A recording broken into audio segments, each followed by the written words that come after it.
Hello friends, welcome to English கத்துக்கலாம். நாம இன்னைக்கு இந்த வீடியோல நம்ம டெய்லி பேசக்கூடிய சில சென்டென்சஸ் ஒரு 20 சென்டென்சஸ் எப்படி நம்ம தமிழ்ல பேசுறத இங்கிலீஷ்ல எப்படி பேசுறது அப்படினு சொல்லி நம்ம இந்த வீடியோல பார்க்க போறோம். வீடியோவை ஸ்கிப் பண்ணாம பாருங்க. அப்படியே சேனலை சப்ஸ்கிரைப் பண்ணிக்கோங்க. இப்போ நம்ம ஸ்டார்ட் பண்ணலாம்.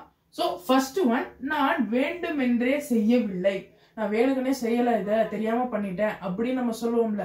ஏதாச்சும் ஒரு பொருளை உடைச்சிட்டோ இல்ல ஏதாச்சும் நம்ம தப்பா பண்ணிட்டோம் நம்ம சொல்லுவோம்ல, நான் வேணும்னே இத பண்ணல அப்படின்னு சொல்லுவோம்ல. அதுக்கு I didn't do it deliberately. deliberately இது கொஞ்சம் புதிய வார்த்தை. deliberatelyனா வேணும்னே, வேணும்னேன்றதுக்கு நம்ம ஆங்கிலத்துல இங்கிலீஷ்ல deliberately அப்படின்னு சொல்லுவோம். I didn't do it deliberately அப்படின்னு நம்ம சொல்லுவோம். அடுத்தது, உனக்கு இப்போது புரியாது. உனக்கு இப்போது புரியாது. அம்மா அப்பாவோ இல்ல பெரியவங்களோ வந்துட்டு சொல்லுவாங்கல்ல, உனக்கு இப்ப இது புரியாது, பெரியவனானதுக்கு அப்புறம் புரியும் அப்படின்னு சொல்லுவாங்கல்ல. சோ உனக்கு இப்போது புரியாது அப்படின்னு சொல்லும்போது you will not understand it now. you will not understand it now அப்படின்னு நம்ம இங்கிலீஷ்ல சொல்லணும். அடுத்தது, பெரும்பாலான மக்கள் அப்படித்தான் நினைப்பார்கள். நிறைய மக்கள் அப்படிதான் நினைச்சுப்பாங்க அப்படி நம்ம சொல்லுவோம்ல, பேச்சு வழக்கில் நம்ம சொல்லுவோம். அதுக்கு இங்கிலீஷ்ல most people would think like that way. most people would think like that way அப்படின்னா பெரும்பாலான மக்கள் அப்படிதான் நினைப்பாங்க அப்படின்னு சொல்றதுக்கு நம்ம சொல்லணும். அடுத்தது, அவர்கள் தெரியாதது போல நடிக்கிறார். அவர் தெரியாதது போல நடிக்கிறார். அவருக்கு தெரியாதது போல அவர் நடிக்கிறாரு அப்படின்னு நம்ம சொல்லுவோம்ல. அதுக்கு he is pretending or acting. இது ரெண்டுமே நம்ம பயன்படுத்தலாம். இதுல he is pretending that he didn't know. he is acting that he didn't know.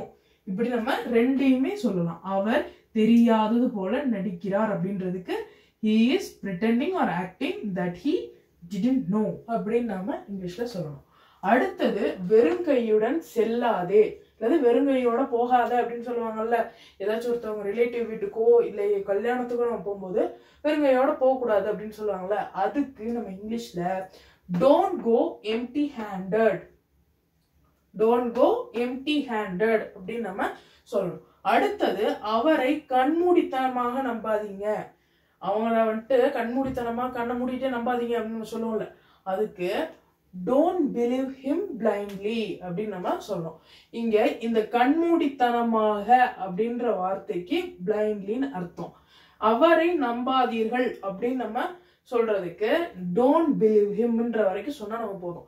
அவரை நம்பாதீங்கன்னு சொல்றதுக்கும் அவரை கண்மூடித்தனமாக நம்பாதீர்கள் சொல்றதுக்கும் டிஃபரன்ஸ் இருக்கு. சோ இப்ப அடுத்தது, நீங்கள் குற்ற உணர்வு கொள்ள வேண்டியது இல்லை, அல்லது நீ குற்ற உணர்வு கொள்ள வேண்டியது இல்லை அப்படின்னு சொல்லும்போது, நீ வந்துட்டு இந்த தப்பு செஞ்சுட்ட பரவாயில்ல, ஆனா நீ வந்து குற்ற உணர்வா எடுத்துக்காத அப்படின்னு நம்ம சொல்லுவோம்ல. அதுக்கு you don't have to feel guilty. குற்ற உணர்வு அப்படின்றதுக்கு தமிழ்ல கில்ட்டின்னு அர்த்தம். குற்ற உணர்வு அப்படின்னா கில்ட்டின்னு அர்த்தம். you don't have to feel guilty அப்படின்னு நம்ம சொல்லணும். அடுத்தது, காரணமே இல்லாமல் என்னை குற்றம் சாட்டினார். அவர் காரணமே இல்லாம என் மேல பழி போடுறாரு அப்படின்னு நம்ம சொல்லுவோம்ல. அதுக்கு he blamed me for no reason. he blamed me for no reason அப்படின்னு நம்ம சொல்லணும். இப்ப 9th one, நீ என்னை உடனே சந்திக்க வேண்டும். நீ என்னை உடனே சந்திக்க வேண்டும். you will have to meet me right away. you will have to meet me right away. நீ இப்ப என்ன உடனே வந்து சந்திக்கணும் அப்படின்னு சொல்றாங்கன்னா அதை நம்ம இங்கிலீஷ்ல you will have to meet me right away அப்படின்னு நம்ம சொல்லணும். 10th one, மீண்டும் வாருங்கள். இது சின்ன சென்டென்ஸ் தான்.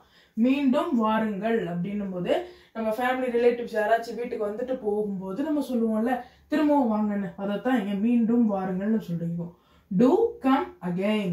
do come again அப்படின்னு நம்ம சொல்லும்போது திரும்பி வாங்க அப்படின்னு சொல்றதுக்கு நம்ம இதை சொல்லலாம். அடுத்தது, நீங்கள் உண்மையிலேயே விடாமுயற்சி உள்ள நபர். நீங்கள் உண்மையிலேயே விடாமுயற்சி உள்ள நபர். நம்ம ஒருத்தவங்க வந்து பெருமையா சொல்றோம், நீங்க உண்மையாவே விடாமுயற்சியா நீங்க செஞ்சிட்டீங்க அப்படின்னு நம்ம சொல்லி அவங்க பாராட்டுறோம். சோ அதுக்கு நம்ம you are a really diligent person அப்படின்னு நம்ம சொல்றோம். diligent அப்படின்னா விடாமுயற்சி உள்ள அப்படின்றதுக்கு diligent அப்படின்றத நம்ம பயன்படுத்துவோம். You are a really diligent person அப்படின்னு நம்ம சொல்லணும். 12th one, இடத்தை காலி செய். நீங்க எந்த கிளம்புங்க அப்படின்னு சொல்லுவாங்கல்ல, அந்த இதை சொல்றதுக்கு நம்ம எப்படி சொல்லணும் அப்படின்னா vacate the place. இடத்தை காலி செய், அது காலி பண்ணுன்னு நம்ம சொல்றதுக்கு vacate the place அப்படின்னு நம்ம சொல்லணும். அடுத்தது பெரியவர்கள் சொல்லை கவனியுங்கள். பெரியவங்க சொல்றதை கேளுங்க அப்படின்னு நம்ம பேச்சு வழக்குல சொல்லுவாங்க. அதுக்கு you pay attention what elders say.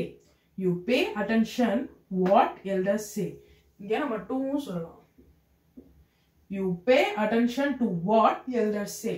பெரியவங்க என்ன சொல்றாங்கன்றத கேளு கவனின்னு சொல்றதுக்கு you pay attention to what elders say அப்படின்னு நம்ம சொல்லணும். அடுத்தது எல்லாம் சரியாக இருக்கிறதா. It's a question sentence. எல்லாம் சரியாக இருக்குதா, எல்லாம் கரெக்டா இருக்கா அப்படின்னு நம்ம கேட்போம்ல, அதுக்கு is everything all right. Is everything all right அப்படின்னு நம்ம கேட்கணும்.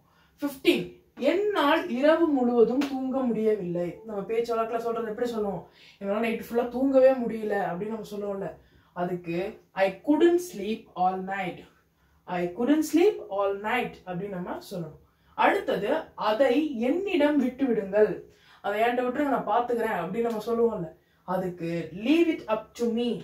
Leave it up to me. அதை என்னிடம் விட்டு விடுங்கள்.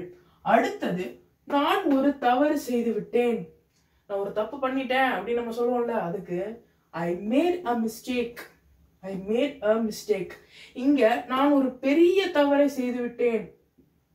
நான் ஒரு பெரிய தவறை செய்து விட்டேன் அப்படின்னு சொல்றதுக்கு I made a huge mistake. I made a huge mistake அப்படின்னு நம்ம சொல்லணும். I made a huge mistake அப்படின்னு நம்ம சொல்லணும். I made a huge mistake. நான் ஒரு பெரிய தவறை செய்து விட்டேன்னு சொல்லிட்டு I made a huge mistake. அடுத்தது அதை பழக்கப்படுத்த வேண்டாம். நம்ம ஏதாச்சும் குழந்தைய வச்சிருக்கவங்க கிட்ட அதை பழக்கப்படுத்தாதீங்க அப்படின்னு நம்ம சொல்லுவோம்ல, அதுக்கு don't make a habit of it. Don't make a habit of it அப்படின்னா அதை பழக்கப்படுத்த வேண்டாம் அப்படின்னு சொல்றது. அடுத்தது நீ ஏன் வேலையை விட்டாய். நம்ம வேலையை விட்டோம், நம்ம அப்பா அம்மா கேட்பாங்கல்ல, நீ ஏன் வேலையை விட்ட அப்படின்னு கேட்பாங்கல்ல, அதுக்கு why did you leave the job. Why did you leave the job அப்படின்னு நம்ம கேட்கணும். அடுத்தது எனக்கு ஒரு அவசர வேலை இருந்தது. எங்கேயாச்சும் நம்ம சீக்கிரமா கிளம்பி போனதுக்கு அப்புறம் நம்ம போன் பண்ணி சொல்லுவோம்ல, அப்ப அவங்க போன் பண்ணி கேட்பாங்க நீ ஏன் சீக்கிரமா போயிட்ட அப்படின்னு கேட்கும்போது நம்ம சொல்லுவோம் எனக்கு ஒரு அவசர ஒர்க் இருந்துச்சு அதனால நான் போயிட்டேன்னு சொல்லுவோம்ல, அதுக்கு நம்ம இங்கிலீஷ்ல எப்படி சொல்லணும்னா I had an urgent work. I had an urgent work அப்படின்னா எனக்கு ஒரு அவசர வேலை இருந்தது அப்படின்னு நம்ம சொல்லணும். ஓகே ஃப்ரெண்ட்ஸ், இந்த 20 சென்டென்சஸ் உங்களுக்கு யூஸ்ஃபுல்லா இருந்திருக்கும்னு நினைக்கிறேன். உங்களுக்கு இந்த வீடியோ யூஸ்ஃபுல்லா இருந்துச்சுன்னா மறக்காம உங்க ஃப்ரெண்ட்ஸ் அண்ட் ஃபேமிலிக்கு ஷேர் பண்ணுங்க.